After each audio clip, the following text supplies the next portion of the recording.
Hello students, welcome to our channel. I hope you guys are doing well. तो आज हम लोग शुरू करने वाले हैं हमारे बिजनेस स्टडीज का चैप्टर बिजनेस सर्विसेज। ठीक है, तो पहले के चैप्टर्स आपने देखे ही होंगे, तभी आप बिजनेस सर्विसेज तक पहुंचे हो। तो हम लोग हर चैप्टर में आपको पता है कि हम चैप्टर के पहले एक ओवरव्यू वीडियो बनाते हैं जिसमें हम सब कुछ लिख लेते हैं जो इस चैप्टर में आने वाला है। ठीक है, तो ताकि हमें पता चले कि ओके इतने ही टॉपिक आने वाले हैं और यही हमें पढ़ना है, यही पर्टिकुलरली आएगा। ठीक है, तो इसके बाहर कुछ भी नहीं आएगा। तो ओवरव्यू वीडियो में हम लोग डिस्कस करते हैं कि हम लोग क्या क्या पढ़ने वाले हैं चैप्टर में, और इतनी ही ये टॉपिक के अंदर से ही क्वेश्चंस बनेंगे। जितने हम नोट्स दे रहे हैं, दिखा रहे हैं, समझा रहे हैं, उसके अंदर से ही बड़े क्वेश्चंस, फुल फ्लेज क्वेश्चंस, छोटे क्वेश्चंस, सारे ही प्रकार के क्वेश्चंस बनते हैं। ठीक है, तो ओवरव्यू में देखते हैं कि हम इस चैप्टर में क्या क्या पढ़ने वाले हैं। सबसे पहले हम पढ़ने वाले हैं concept, introduction and nature of services. तो पहले हम बिजनेस सर्विस कर रहे हैं। ठीक है, यहाँ पे हम पर्टिकुलरली जो भी बात करेंगे, जो भी डील देखेंगे, एक्सचेंज देखेंगे, वो हम गुड्स एंड सर्विसेज की हमेशा बात करते हैं। गुड्स होते हैं, प्रोडक्ट्स होते हैं। ठीक है, लेकिन यहाँ पे सिर्फ सर्विस की बात होगी क्योंकि ये स्पेसिफिकली सर्विस को टारगेट करता है। चैप्टर में हम सर्विस के बारे में ही पढ़ेंगे।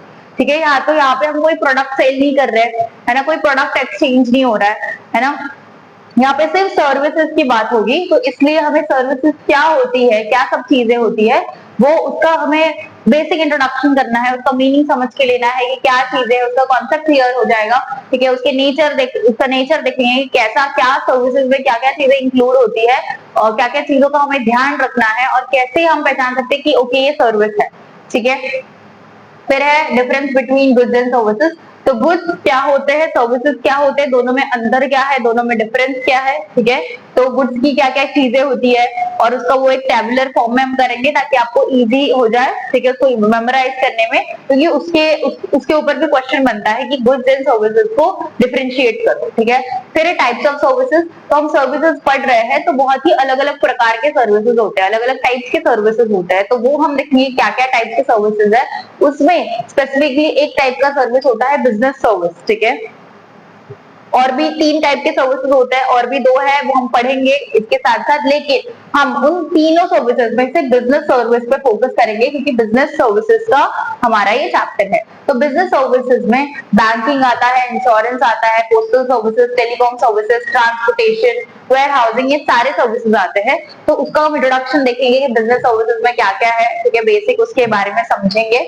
फिर बैंकिंग पे आएंगे, बैंकिंग का कॉन्सेप्ट क्या है, बैंकिंग में कौन से टाइप के बैंक्स हैं। ठीक है, कमर्शियल बैंक, कोऑपरेटिव बैंक, और भी आरबीआई है। ठीक है, और भी टाइप के बैंक्स है, वो देखेंगे हम। फिर है फंक्शंस ऑफ कमर्शियल बैंक। यहाँ पे आपके टेक्स्ट बुक के हिसाब से, आपका जो सिलेबस है उसके हिसाब से यहाँ पे कमर्शियल बैंक के फंक्शंस को ज्यादा ब्रॉडली क्लासिफाई किया गया है, ब्रॉडली एक्सप्लेन किया गया है। मतलब उसका क्वेश्चन बनेगा ही बनेगा, इसलिए और भी टाइप्स के बैंक है लेकिन कमर्शियल बैंक का ही फंक्शंस आपके एनसीईआरटी में है और वो स्पेसिफिकली दिए हुए हैं, इसीलिए हमने वो भी यहाँ पे मेंशन किया है। बाकी चीजों को मेंशन नहीं किया क्योंकि हम लोग जो नोट्स बनाते हैं, हम लोग जो कंटेंट प्रोवाइड कर रहे हैं, वो आपके एनसीईआरटी के हिसाब से बना रहे हैं। तो बाकी की चीजों का देने का कुछ मतलब है नहीं अगर वो आपके बुक में नहीं है। तो आपके बुक में जो है वही यहाँ पे आपको मिलेगा। ठीक है, वही कंटेंट के समराइज्ड वे में या क्या बोलते हैं, प्रॉपर स्ट्रक्चर्ड पॉइंट वाइज वे में आपको यहाँ पे नोट्स मिलेंगे। तो वहां पे फंक्शंस दिए हुए थे आपके टेक्स्ट बुक में, इसलिए कमर्शियल बैंक के फंक्शंस हमने लिखे हुए हैं और वो क्वेश्चन आएगा ही आएगा। ठीक है, फिर है e banking, customers and bank benefit. तो बैंकिंग तो हमने देख लिया। ई बैंकिंग क्या होता है कि हम लोग जो ऑनलाइन मोड पे जो चीजें करते हैं, ठीक है, वो ई बैंकिंग में आ जाएगा। तो उससे कस्टमर्स को क्या बेनिफिट होता है और बैंक को क्या बेनिफिट होता है, वो हम स्पेसिफिकली देखेंगे। फिर है इंश्योरेंस। इंश्योरेंस क्या होता है उसका कॉन्सेप्ट क्लियर करेंगे पहले, फिर उसके फंक्शंस क्या है, उसके कोर प्रिंसिपल्स क्या है और कौन से टाइप के इंश्योरेंस होते हैं। ठीक है, पोस्टल सर्विसेज क्या है, टेलीकॉम सर्विसेज क्या है, ये भी छोटा सा पार्ट है आपके टेक्स्ट बुक में, तो वो भी कवर करेंगे।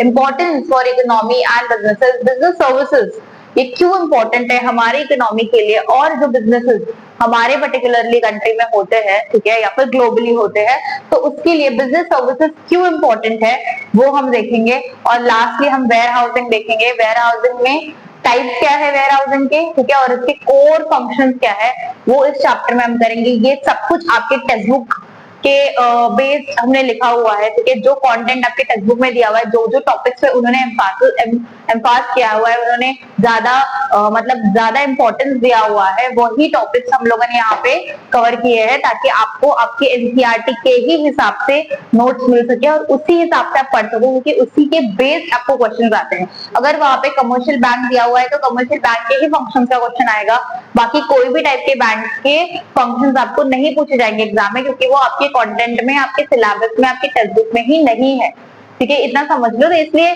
अगड़म तगड़म इधर उधर से कुछ भी पढ़ने की जरूरत नहीं है, जो भी है वो आपको आपके टेक्स्ट बुक से ही पढ़ना है, ठीक है।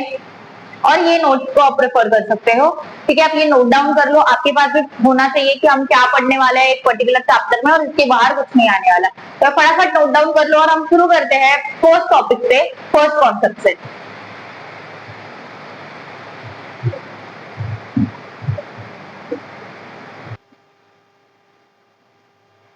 Okay class, so let's continue with our first topic.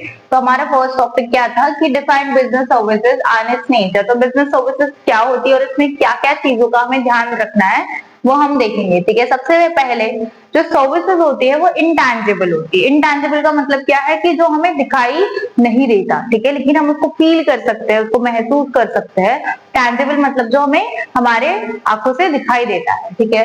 तो बिजनेस सर्विसेज ऑब्वियसली इंटैंजिबल होती है, वो दिखाई, जैसे हमें एक प्रोडक्ट दिखाई देता है वैसे हमें सर्विस दिखाई नहीं देती, लेकिन हम वो सर्विस को एक्सपीरियंस कर सकते हैं, ठीक है। तो वही लिखा है यहाँ पे, intangible, you can't see, touch और ओन और सर्विसेज, ठीक है। हम कोई प्रोडक्ट खरीदते हैं तो हम प्रोडक्ट, मैंने समझो जाके मार्केट से बिस्किट खरीदा और मैंने उसके लिए पे किया, तो मैं कहूंगी ये बिस्किट अब से मेरा है, ठीक है। मैंने मार्केट में जाके मोबाइल खरीदा, ठीक है, कोई मोबाइल शॉप से मैंने मोबाइल खरीदा और वो अभी वो मैं ओन कर रही हूँ, वो मेरे नाम पे है, ठीक है। मैंने कोई घर खरीदा तो वो मेरे नाम पे है, तो मेरा हो गया, मैं उसको ओन करती हूँ। वैसे हम सर्विस को नहीं कर सकते। सर्विस समझो आप सैलून में गए, ठीक है, आपने फेशियल किया, ठीक है, आपने जो भी सैलून में हेयर करवाया या जो भी करवाया, आप उसको ओन नहीं कर सकते हो। अब ऐसे नहीं बोल सकते हाँ ये फेशियल मेरा है, ये तो हो गया ना, ये तो हमने एक्सपीरियंस फील किया, ठीक है। तो वैसे सर्विसेज में नहीं होता, आप कोई चीज को ओन नहीं कर सकते हो, कोई चीज को टच नहीं कर सकते हो, कोई चीज को देख नहीं सकते हो, ठीक है। जैसे हम प्रोडक्ट में करते हैं, गुड्स में करते हैं, it's experience. Example, doctor advice और वॉचिंग अ मूवी। तो जैसे हम डॉक्टर के पास जाते हैं, ठीक है, वो हमें कंसल्ट करते हैं कि आपको ये हुआ है, आप ये चीज की वजह से बीमार पड़े हो, वायरल है या जो भी है, तो वो आपको क्या कर रहे हैं, एडवाइस दे रहे हैं, ठीक है, कंसल्ट कर रहे हैं। वैराज आप कोई मूवी देख रहे हो, थिएटर जा रहे हो, आप मूवी खत्म हो गई, आप वापस आ गए, आप आपके साथ मेमोरीज लेके गए हो, ठीक है, घर पे आप कोई प्रोडक्ट नहीं लेके गए हो, ठीक है, कोई चीज नहीं लेके गए हो। तो सर्विसेज इंटैंजिबल होती है, ठीक है, वो हम छू नहीं सकते हैं, उसको हम देख नहीं सकते, उसको हम फील कर सकते हैं, एक्सपीरियंस कर सकते हैं, ठीक है। नेक्स्ट क्या है, interactive, typically involves direct interaction between the provider and the customer. It must be produced and consumed simultaneously. तो ये क्या है, इंटरैक्टिव है, ठीक है। जब सर्विस हमें मिल रही होती है तभी दो पार्टीज इन्वॉल्व होती है या दो से ज्यादा पार्टीज इन्वॉल्व होती है। एक सर्विस प्रोवाइडर होता है और एक सर्विस कंज्यूमर होता है, ठीक है। जैसे आप नेल्स कराने जाते हो, ठीक है, या फिर आप सैलून जाते हो या रेस्टोरेंट जाते हो, तो वहां पे आपको सर्विस दी जाती है, ठीक है, आप उसको अवेल करते हो, सर्विस को एंजॉय करते हो और आप घर चले जाते हो, ठीक है। तो यहाँ पे इंटरैक्टिव होता है चीज, ठीक है। जब आप प्रोडक्ट परचेज करते हो तो आप फटाफट पैसे दे देते हो, आपको प्रोडक्ट मिल जाता है, प्रोडक्ट लेके चले जाते हो, लेकिन सर्विस टाइम कंज्यूम करता है, ठीक है, आपका टाइम लेता है, आपको वहीं पे सर्विस प्रोवाइड की जाती है, ठीक है।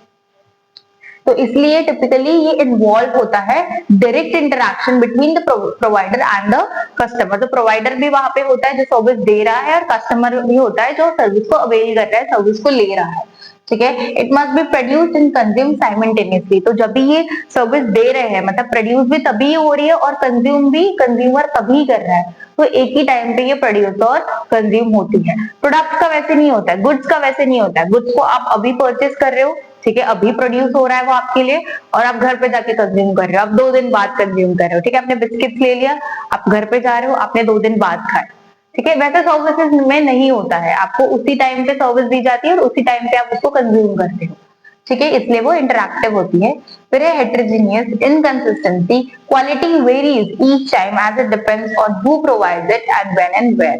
तो यहाँ पे जैसे आप समझो कोई शॉप में गए, आपने बिस्किट परचेस किया, कोई चॉकलेट परचेस किया, ओके उन्होंने आपको दे दिया, आपने परचेस करके आप लेके, ठीक है, फिर आपने वो खाए, आपके फैमिली मेंबर्स, आपके कजिन्स ने वो खाए, उनको अच्छे लगे, फिर उन्होंने बोला कि दूसरे दिन तीसरे दिन उन्होंने बोला कि हमें फिर से खाना है, ठीक है, तो आप फिर से गए शॉप में, फिर से आपने वही लिया, आपने वही आप घर पे लेके गए और आपने और आपके कजिन्स ने मिलकर उसको खा लिया, ठीक है, तो वो दोनों दिन जो आपने खाया, दोनों का जो टेस्ट था वो सिमिलर था, ठीक है। वैसे सर्विसेज में नहीं होता है, सर्विसेज में इनकंसिस्टेंसी होती है। जैसे कि आज आप कुछ अवेल कर रहे हो, कोई सर्विस ले रहे हो, ऐसा कोई भी भरोसा नहीं है कि कल भी आप वो सर्विस लोगे तो आपको सेम फीलिंग आएगी, सेम क्वालिटी होगी या सेम प्रोडक्ट्स यूज किए जाएंगे, ऐसा जरूरी नहीं है। फॉर एग्जाम्पल आप सैलून में जाते हो आज, ठीक है, तो आपने फेशियल कराया या वैक्सिंग कराई या जो भी आपने हेयर कराए और आप घर पे आ गए, फिर आप 1 महीने बाद वापस गए, तो मे बी आपका जो भी आपको सर्विस दे रहा है, तो वहां पे जो भी एम्प्लॉय है वो कोई और हो, ठीक है, पिछली बार किसी और ने किया था, इस बार कोई और कर रहा है, ठीक है, फॉर एग्जाम्पल वही है, अगर आप वही इंसान आपका कर रहा है, तो ऐसे नहीं है ना कि उसने उस टाइम जैसे वे में किया था वही सेम वे में आपका वो फेशियल कराएगा, वही सेम वे में आप वैक्सिंग कराएगा, मे बी कोई और प्रोडक्ट यूज करे, मे बी कोई और टेक्निक यूज करे, ठीक है, मे बी कुछ ज्यादा टाइम तक करे, ठीक है, या मे बी कम टाइम तक जल्दी फिनिश कर दे, तो ये वेरी करता है। सर्विस ये कोई स्टैंडर्ड नहीं होता है कि ओके ये इतना ऐसा ही करना है, ठीक है। प्रोडक्ट और गुड्स में कैसे होता है कि वो लॉट में बनाए जाते हैं और एक साथ उसको मार्केट में डिस्ट्रीब्यूट किया जाता है डिस्ट्रीब्यूशन चैनल के थ्रू, तो सारे प्रोडक्ट सबको सेम मिलते हैं, ठीक है, तो आप वहां पे कंसिस्टेंसी देख सकते हो, वेर एज यहाँ पे कंसिस्टेंसी नहीं होती है, यहाँ पे वेरी कर सकता है चीजों को। फॉर एग्जाम्पल आप सैलून गए थे और नेक्स्ट टाइम आप कोई और सैलून गए, तो आप और सैलून में कुछ और तरीके से आपको सर्विस मिली, ठीक है, और तरीके से मतलब कोई बेटर क्वालिटी सर्विस मिली या फिर बेटर क्वालिटी सर्विस नहीं मिली, कोई एक्स्ट्रा डिस्काउंट मिला, कोई एक्स्ट्रा पैकेज मिला, कुछ एक्स्ट्रा वो आपके नॉर्मल हेयर के साथ या नॉर्मल आपके वैक्सिंग के साथ कुछ और एक्स्ट्रा भी करा रहे हैं, ठीक है, तो वो सब कुछ चीजें वेरी करती है कि आप कहाँ पे जा रहे हो, आप कब जा रहे हो, ठीक है, कौन सर्विस प्रोवाइडर है, तो डिपेंड करता है, बिल्कुल भी कंसिस्टेंसी सर्विसेज में आपको देखने नहीं मिलेगी, ठीक है, इसलिए वो इनकंसिस्टेंट होते हैं। फिर है perishable, no inventory, can't be stored और saved, unused service capacity is lost forever. तो ये जो है, जैसे प्रोडक्ट की हम बात करते हैं कि प्रोडक्ट को हम स्टोर कर सकते हैं, जैसे मैंने बिस्किट चॉकलेट की बात की थी, आप लेके जाते हो घर पे, अगर आपको अभी नहीं खाना है, आपने अभी नहीं खाया, तो आप कल के लिए स्टोर कर सकते हो, कल के लिए सेव कर सकते हो। जैसे हम राशन भरते हैं, ठीक है, कि हम पूरे महीने का या 2 महीने का, ठीक है, या फिर कोई हफ्ते का भी भरता है, तो वो राशन हम भरते हैं और घर पे स्टोर करते हैं, हर एक कंटेनर में, हर एक डब्बे में हम लोग जो चीजें हैं अकॉर्डिंगली स्टोर करते हैं और फिर हम उसको रेगुलरली यूज करते हैं। वैसे सर्विसेज हम नहीं कर सकते, सर्विस हम वहीं पे देन एंड देयर अवेल करते हैं। अगर आपने कोई मूवी टिकट बुक की और आप उस दिन मूवी देखने नहीं गए, तो सर्विस क्या हो जाएगी, unused service capacity is lost forever. तो आप दूसरे दिन जाके बोल सकते हो कि मेरी कल की टिकट थी, मैं कल नहीं आ पाया तो मैं आ जाता हूँ, नहीं, आप उसको सेव नहीं कर सकते हो। जिस दिन की सर्विस आपको मिलने वाली थी, जिस दिन का वो पर्टिकुलर टिकट था, उस दिन ही आप उसको देख सकते हो, वो उसी दिन वो मूवी आप देख पाओगे, ठीक है। तो अगर आप कोई सर्विस अवेल नहीं कर पाते हो तो आप उसको स्टोर नहीं कर सकते हो, ठीक है, सर्विसेज स्टोर नहीं कर किया जा सकता, उसको वहीं पे यूज कर सकते हैं हम, या फिर जो भी उसका ड्यूरेशन है, उसका टाइम पीरियड है, उसी टाइम पे हम उसको अवेल कर सकते हैं, हम उसको स्टोर करके नहीं रख सकते, ठीक है, इसलिए वो पेरिशेबल है। फिर है involvement participation, customers often participate actively in the delivery process, example in saloons, ATMs और क्लासरूम्स। तो यहाँ पे इन्वॉल्वमेंट और पार्टिसिपेशन काफी एक्टिव होता है, काफी हाईली होता है, क्योंकि अगर हम सर्विसेज को अवेल कर रहे हैं, हम सर्विसेज को ले रहे हैं, तो हमें उसी टाइम पे वो सर्विस को लेनी पड़ती है। जैसे क्लासरूम का एग्जाम्पल दिया, जैसे कि आप अभी मेरे वीडियो देख रहे हो, ठीक है, आप स्कूल में पढ़ते हो, आप कोई कोचिंग में जाते हो, तभी उसी टाइम आपको मैम पढ़ा रही हो, आप उसी टाइम सुन लेते हो। ऐसे नहीं आप बोल सकते कि मैं घर जाके देखूंगा, घर जाके सुनूंगा, ऐसे आप नहीं कर सकते, ठीक है। चलो वीडियोस में आप तो स्टोर करके कर सकते हो, लेकिन बाकी के टाइम पे कोचिंग में, स्कूल में आप ऐसा नहीं कर सकते, घर पे जाके मैं सुनूंगा, कोई मैम आपके घर पे नहीं आने वाली, ठीक है, तो इसलिए कुछ भी स्टोर नहीं कर सकते, इसलिए उसी मोमेंट पे जब सर्विस डिलीवर हो रही होती है और आप सर्विस अवेल कर रहे होते हो, उसी टाइम पे जो हमारे कस्टमर्स होते हैं उसका एक्टिव इन्वॉल्वमेंट होता है, एक्टिव पार्टिसिपेशन होता है। ठीक है, फिर है no ownership, purchasing a service grants access not ownership unlike buying a good. तो गुड्स में मैंने जैसे बताया था एक ओनरशिप होती है, आप कुछ भी खरीदते हो, कोई गुड खरीदते हो तो आप बोल सकते हो कि ये मेरा है। ठीक है, मतलब आप उसको ओन करते हो। ठीक है, वैसे सर्विसेज में नहीं कर सकते। सर्विसेज क्या है, पेरिशेबल है, वो खत्म हो जाती है टाइम के बाद, अभी आप नहीं बोल सकते ये मेरा है। ठीक है, आप रेस्टोरेंट में जाके खाना खा रहे हो, खाना खा लिया आपने, खत्म हो गया खाना।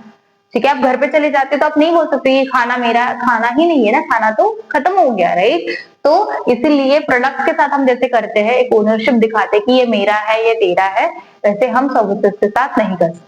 आई होप आपको सर्विसेज के बारे में उसका नेचर क्लियर हो गया होगा कि क्या सारी काफी इंपॉर्टेंट पॉइंट्स है, ये आते हैं एग्जाम में, ये पूछे जाते हैं। और मतलब ये आप सिर्फ हेडर्स याद रखोगे, इसका मीनिंग याद रखोगे तो आप आपके वर्ड्स में ट्विस्ट करके एग्जाम्पल्स डाल के आप लिख सकते हो, कोई दिक्कत परेशानी नहीं है। बस कॉन्सेप्ट आपको क्लियर होना चाहिए, आपको पता होना चाहिए कि पेरिशेबल का मतलब क्या है, हेट्रोजीनियस का मतलब क्या है। ठीक है, इन्वॉल्वमेंट मतलब किस चीज की इन्वॉल्वमेंट की बात हो रही है, ये आपको याद होना चाहिए, पता होना चाहिए, तभी ही आप आपके वर्ड्स में एग्जाम में अच्छे से लिख पाओगे, नहीं तो नहीं लिख पाओगे और फिर दिक्कत हो जाएगी। फिर आपको पेरिशेबल का मतलब नहीं पता है, अगर आपको वर्ड भी याद आएगा तो आप अंदर का कंटेंट नहीं लिख पाओगे। तो इसीलिए आप पहले कॉन्सेप्ट पे ध्यान दो, कॉन्सेप्ट पे ध्यान दोगे। मैंने बताया है बहुत बार कि आपको अंदर के कंटेंट का बिल्कुल भी टेंशन नहीं लेना है कि ये वो कुछ नहीं, ग्रामेटिकल वगैरह चीजों का टेंशन नहीं लेना है। आप अपने वर्ड्स में आराम से लिख सकते हो, बस कॉन्सेप्ट आपको पता होने चाहिए, सब कुछ आपको पता होना चाहिए, तो आप अंदर खुद से लिख सकते हो। ठीक है, आई होप आपको ये पार्ट क्लियर हो गया होगा। इसके बाद हम लोग करने वाले थे गुड्स और सर्विसेज का डिफरेंशिएशन, वो हम करेंगे। उसके पहले ये छोटा सा टॉपिक है वो खत्म कर देते हैं। ठीक है, क्या है, three main categories of services. मैंने बताया था कि ये थर्ड क्वेश्चन था हमारा, थर्ड टॉपिक था, सेकंड वाला हम करेंगे इसके बाद। पहले ये खत्म कर देते हैं कि तीन हमारे टाइप, कौन से टाइप के सर्विसेज है, जिसमें बिजनेस सर्विसेज, सोशल सर्विसेज और पर्सनल सर्विसेज आते हैं। इस चैप्टर में हम लोग मेन फोकस बिजनेस सर्विसेज पे करेंगे, लेकिन हमको पता होना चाहिए कि कौन से टाइप के सर्विसेज होते हैं। सबसे पहले है business services used by company to support operations, example banking, insurance, transportation, warehousing and communication. तो बिजनेस सर्विसेज है तो उसके नाम में ही बिजनेस है, तो मतलब ऑब्वियसली बिजनेसेस में बड़े बड़े कंपनीज, मतलब लार्ज स्केल वाली companies, middle level companies, lower level, bottom level की जो कंपनीज है, सारे ही टाइप की कंपनीज ये बिजनेस सर्विसेज को अवेल करते हैं ताकि वो उनके ऑपरेशंस को सपोर्ट कर सके। हमको ये पता है कि हम प्रोडक्ट बनाते हैं, है ना, कंपनी क्या करती है, प्रोडक्ट बनाती है, मैन्युफैक्चर करती है, और फिर मैन्युफैक्चर करके वो खुद के पास तो नहीं रख सकते, उनका मेन टारगेट ऑडियंस कौन होता है, कस्टमर्स होते हैं। ठीक है, जो भी एज ग्रुप के कस्टमर्स है, जो भी उनका टारगेट ऑडियंस है, उनको उनके प्रोडक्ट उन कस्टमर्स तक पहुंचाने हैं। तो कैसे पहुंचाएंगे, क्या मीडियम है, तो हमारा सर्विस मीडियम है ट्रांसपोर्टेशन। ठीक है, ट्रांसपोर्टेशन के पहले जब प्रोडक्ट हम बना लेते हैं, ठीक है, कंप्लीट कर लेते हैं, समझो मैंने 1000 यूनिट्स बनाए, 10,000 यूनिट्स बनाए, मुझे पता है एक साथ 10,000 यूनिट्स नहीं जाने वाले हैं, नहीं सेल होने वाले हैं, तो मैं क्या करूंगी, उसको स्टोर करके रखूंगी। तो स्टोर कहाँ पे करूंगी, वेयर हाउस में करूंगी। गोडाउन जो होता है हमारा, एक जगह होती है जहाँ पे सामान को रखा जाता है जब तक ये सेल नहीं हो रहा है, तो उसको हम लोग वेयर हाउस बोलते हैं। ठीक है, तो मैं वेयर हाउस में स्टोर करूंगी।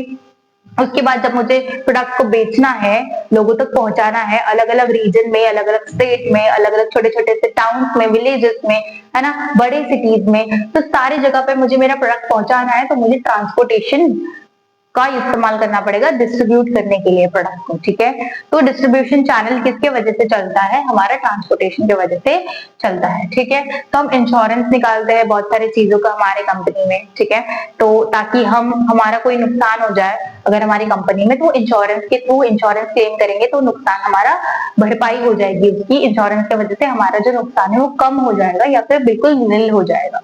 ठीक है, इसलिए हम इंश्योरेंस निकालते हैं। हम प्रोडक्ट बेचने के बाद, सब कुछ करने के बाद बहुत बड़े अमाउंट में मार्केटिंग होती है। आपको पता है कैसे होती है मार्केटिंग, प्रमोशन होता है प्रोडक्ट का, बड़े बड़े होर्डिंग्स लगाए जाते हैं, टीवी पे एड्स आते हैं, सोशल मीडिया पे एड्स आते हैं, लोगों तक पहुंचने की कोशिश की जाती है। ठीक है, फिर लोगों के साथ बातचीत की जाती है, कि कम्युनिकेट किया जाता है कस्टमर फीडबैक के थ्रू, या फिर उनको पूछा जाता है कि आप आपको ये प्रोडक्ट कैसे लग रहा है, या फिर उनके साथ कनेक्टेड रहते हैं मैसेजेस थ्रू, उनको ऑफर्स दी जाती है, डील दिए जाते हैं कि ये पर्टिकुलर वीक में इतने से इतने दिन तक ये ऑफर्स चलने वाले हैं, ताकि कस्टमर फिर से आपके पास आए। तो वो कम्युनिकेशन के थ्रू होता है। तो ये सारी चीजें हमने पढ़ी है पिछले चैप्टर्स में, पिछले क्लास में, लेकिन ये बहुत इंपॉर्टेंट है इस चैप्टर को लेके, क्योंकि हम लोग मेन फोकस कर रहे हैं सर्विसेज पे। तो ये हम पढ़ने वाले हैं ब्रॉडर वे में भी, ठीक है, क्योंकि हम बिजनेस सर्विसेज की बात कर रहे हैं, बिजनेस सर्विसेज हमारा चैप्टर है, तो ये ब्रॉडर वे में हम आगे पढ़ेंगे। लेकिन हमको पता होना चाहिए कि अगर ये सारी सर्विसेज वाली चीजें नहीं है, तो जो भी आप प्रोडक्ट मैन्युफैक्चर कर रहे हो, बना रहे हो, वो आप लोगों तक नहीं पहुंचा पाओगे, उसका आगे आप फर्दर ऑपरेशन नहीं कर पाओगे, क्योंकि ये सारी चीजें अगर आपके पास नहीं होगी। तो इसलिए काफी इंपॉर्टेंट है। इसलिए ये साथ साथ में प्रोडक्ट के साथ सर्विसेज भी काफी इंपॉर्टेंट है। हमने देखा था trade and auxiliaries to trade में भी कि सर्विसेज काफी इंपॉर्टेंट होती है। फिर है social services aimed at improving public welfare often provided by NGOs or government. Example: education, healthcare, sanitation is underserved communities. तो social services में obviously society के related, community के related आएंगे चीजें, जैसे कि हम एम करते हैं पब्लिक वेलफेयर को इम्प्रूव करने का, ठीक है, जो हमारा क्या बोलते हैं, हमारी जो सोसाइटी है, हमारी जो कम्युनिटी है, उसको और डेवलप करना है और इम्प्रूव करना है। हमारे साथ वाले जो लोग हैं, सारे ही लोग अच्छी चीजें, बेटर चीजें, ग्रो करने वाली चीजें, डेवलप होने वाली चीजें को अवेल कर सके, ठीक है। वो लोग भी, जैसे कि किसके पास पैसे है तो ही वो सब कुछ अवेल कर पाएगा, तो ही वो एजुकेशन ले पाएगा, तो ही वो जो भी चीजें अपॉर्चुनिटीज है उसको ग्रैब कर पाएगा। ऐसे नहीं होना चाहिए।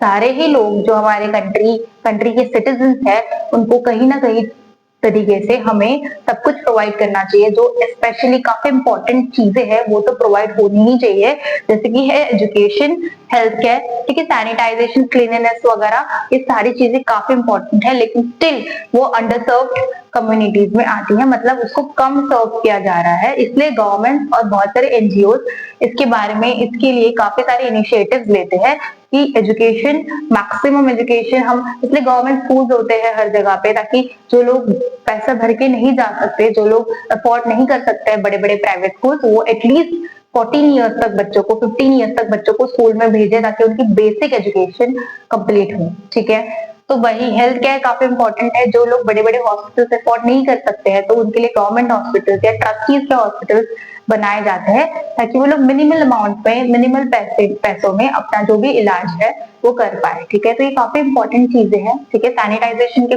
बारे में अवेयरनेस फैलाया जाता है, उनको हैम्पर्स और टिप्स दिए जाते हैं, फिर वो सैनिटरी पैड्स के होंगे, या फिर जो भी है, बहुत सारी चीजें होती है, छोटी मोटी क्या बोलते हैं, छोटे बच्चों के लिए डायपर्स होते हैं, या कुछ इंपॉर्टेंट मेडिसिन होते हैं, पर्टिकुलर अगर कोई टारगेट सेक्शन है, पर्टिकुलर कोई डिजीज के पेशेंट है, तो उनको उनके जो भी मेडिसिन है, या जो भी उनको इंसुलिन है, जो भी चीजें उनको चाहिए वो प्रोवाइड की जाती है सैनिटाइजेशन में। क्लीननेस के बारे में अवेयरनेस भी बहुत ज्यादा अमाउंट तक फैलाया जाता है, ठीक है। तो इसलिए काफी इंपॉर्टेंट सेगमेंट है, जो थोड़ा सा हमें इस चैप्टर में एक्सप्लेन किया गया है। फर्दर ये हम नहीं करने वाले, हम ज्यादा फोकस बिजनेस सर्विसेज पे ही करने वाले ये पर्टिकुलर चैप्टर में, ठीक है। फिर है personal services tailor to individual preferences, quality and experience vary. Example tourism, recreation, restaurant services etcetera. तो ये एक पर्टिकुलर इंडिविजुअल की बात कर रहे हैं। जब एक इंडिविजुअल को सर्विस देते हैं तो ऑब्वियसली डिफर करती है। आप एक रेस्टोरेंट में जाओगे और मैं सेम रेस्टोरेंट में जाऊंगी, तो आप जो वहां पे खाओगे वो काफी डिफरेंट हो सकता है, क्योंकि आपके जो टेस्ट प्रेफरेंसेस है, चॉइसेस है, डिफरेंट है। ठीक है, मे बी आप चाइनीज ऑप्ट करो और मैं इंडियन ऑप्ट करूँ, ठीक है। इंडियन मतलब जो हमारे जो पंजाबी क्विज़िन्स या गुजराती क्विज़िन्स या महाराष्ट्रियन क्विज़िन्स होते हैं, जो भी प्रकार के, वो मैं ऑप्ट करूँ और मैं वो खाऊं और आप कुछ और खाओ, ठीक है। तो समझो अगर हम सेम भी कोई चीज, आप भी चाइनीज खा रहे हो, मैं भी चाइनीज खा रही हूँ, तो आप जो भी आपको टेस्ट पर्टिकुलरली आप अवेल कर रहे हो, जो क्वालिटी आप अवेल कर रहे हो, जो आपको मिल रही है, वो मेरे से डिफरेंट हो, आपको शायद अच्छा लगे, मुझे शायद अच्छा नहीं लगे, ठीक है। तो इंडिविजुअल बेस्ड पे ये होता है, जहाँ पे क्वालिटी और एक्सपीरियंस वेरी करता है, क्योंकि सबके ही टेस्ट प्रेफरेंसेस, चॉइस, नीड्स काफी अलग अलग होती है, ठीक है। सारे लोग अलग अलग बैकग्राउंड से आते हैं, अलग अलग उनके क्या बोलते हैं, ह्यूमन टेंडेंसी होती है ना। अलग माइंडसेट्स होते हैं, इसलिए वो काफी अलग अलग एक्सपीरियंस फील करते हैं। ठीक है, फिर वो टूरिज्म में भी होता है, रिक्रिएशन में होता है, रेस्टोरेंट सर्विसेज में होता है। तो ये सारी चीजें यहाँ पे हमने कवर कर ली है। इतने टाइप के हमारे सर्विसेज होते हैं, यहाँ पे हम लोग बिजनेस सर्विसेज पे फोकस करेंगे आगे। ठीक है, ये आप नोट डाउन कर लो। ठीक है, आई होप आपको ये क्लियर हो गया होगा, ये आप नोट डाउन कर लो और फिर हम आगे बढ़ते हैं गुड्स एंड सर्विसेज के डिफरेंशिएशन पे। ओके,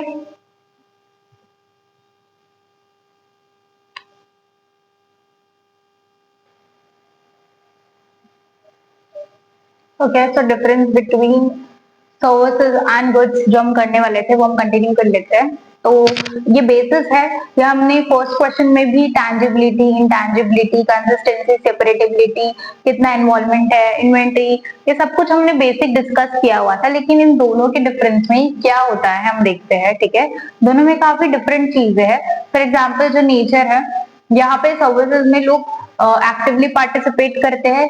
ठीक है, और यहाँ की जो एक्टिविटीज होती है या जो प्रोसेस होता है वो ऑनगोइंग होता है, वो चलता है।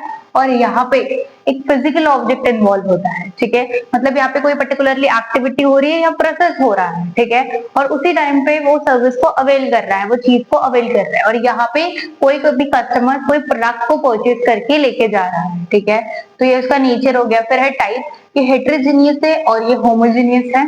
ठीक है, तो सर्विसेज को आप हेट्रोजीनियस लिखोगे और गुड्स को आप होमोजीनियस लिखोगे। फिर इंटैंजिबिलिटी, सर्विसेज जो है वो इंटैंजिबल होते हैं, हमने डिस्कस किया है। जिसकी कोई डॉक्टर का ट्रीटमेंट आप ले रहे हो, कंसल्ट कर रहे हो, तो वो इंटैंजिबल हो गया। ठीक है, आप उसको छू नहीं सकते, उसको देख नहीं सकते, लेकिन वो चीज आप फील कर सकते हो। वेराज अगर आप कोई मेडिसिन परचेज कर रहे हो तो मेडिसिन एक एज अ प्रोडक्ट आपके हाथ में आएंगे, आप घर पे लेके जाओगे, आप उसको रखोगे, तो ये सारी चीजें आप उसको बाद में कंज्यूम करोगे, तो ये सारी चीजें टैंजिबल हो जाती है, जो आप देख पाते हो। ठीक है, तो वो टैंजिबल हो गया। Inconsistency, different customers having different demands. तो यहाँ पे जो कस्टमर्स है वो सारे डिफरेंट डिफरेंट कस्टमर्स होते हैं और उनके डिमांड, सर्विस प्रेफरेंसेस भी अलग अलग होती है।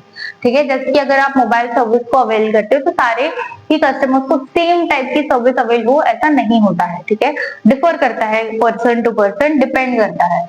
वेराज यहाँ पे जो भी प्रोडक्ट होता है वो स्टैंडर्डाइज प्रोडक्ट बनाया जाता है, जैसे मैंने बताया था, और इसीलिए उनकी जो डिमांड है वो सेम वे में फुलफिल होती है। जैसे आप कोई मोबाइल फोन परचेज करोगे, same mobile phone, same brand का, सेम सीरीज, ठीक है, सेम उसका जो भी है फीचर्स वगैरह, तो आपको सेम ही पर्टिकुलर प्रोडक्ट मिलेगा, कोई और पर्टिकुलर प्रोडक्ट नहीं मिलेगा। ठीक है, तो यहाँ पे इसीलिए कंसिस्टेंसी, हाँ कंसिस्टेंसी कर रहे थे ना, तो यहाँ पे कंसिस्टेंसी मेंटेन नहीं हो पाता है और यहाँ पे हम कंसिस्टेंसी मेंटेन करते हैं।